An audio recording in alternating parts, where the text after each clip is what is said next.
They sold the dream first, the glossy listings, the private showings, the rooftop parties, the kind of wealth that makes people assume success must also mean respectability.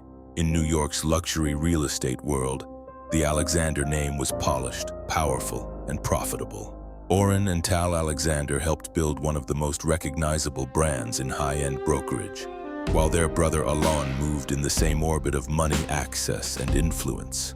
From the outside, it looked like the perfect modern empire. But prosecutors told a jury there was another business operating behind that image. Not one built on penthouses and prestige, but on a consistent playbook of luring women into exclusive settings, isolating them, and then sexually abusing them. After a 6-week federal trial in Manhattan, that story ended with a verdict that shattered the polished facade. Oren Alexander, Tal Alexander, and Alon Alexander were found guilty in their federal sex trafficking case. All three had pleaded not guilty, and their lawyers have said they plan to keep fighting the case.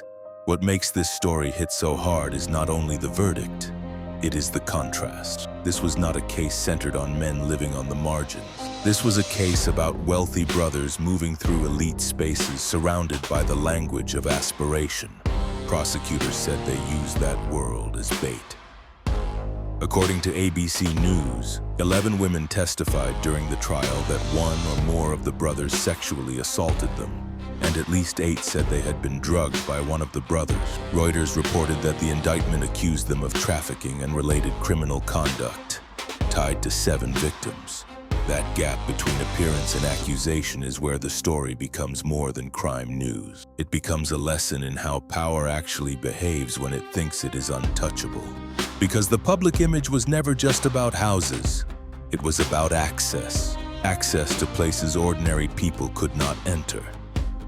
Access to status. Access to the fantasy that if you are close enough to glamour, danger must be far away.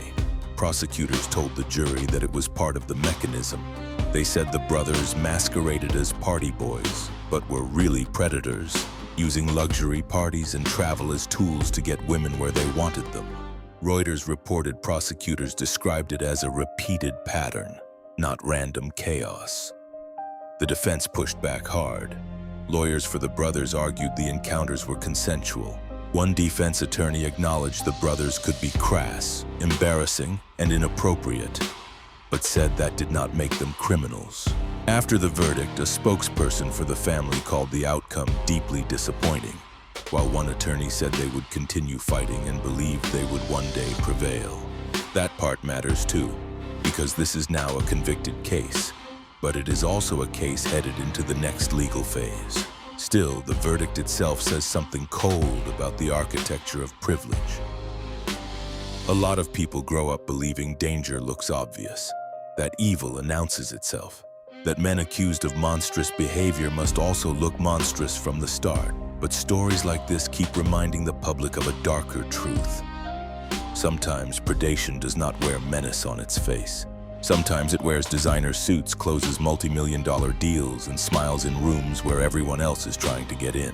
That is why the Alexander case has such a strong grip on public attention. It is not just about what the jury decided happened. It is about what the case represents. A luxury world that promised beauty and status, while prosecutors said something brutal was happening behind the velvet curtain. A world where wealth did not merely decorate the story but allegedly helped shape the trap. And maybe that is the harshest truth buried in all of this. Power rarely wastes itself on honesty. It prefers camouflage. It likes polished surfaces. It likes people to confuse success with character. It likes rooms where everyone is too dazzled to ask what is happening in the shadows. The court has now spoken on guilt. Sentencing is set for August 6th, according to ABC News. But the deeper stain on this story is not only what happens next in prison or on appeal. It is the realization that an empire built on prestige can, according to prosecutors and now a jury verdict, hide something far uglier underneath.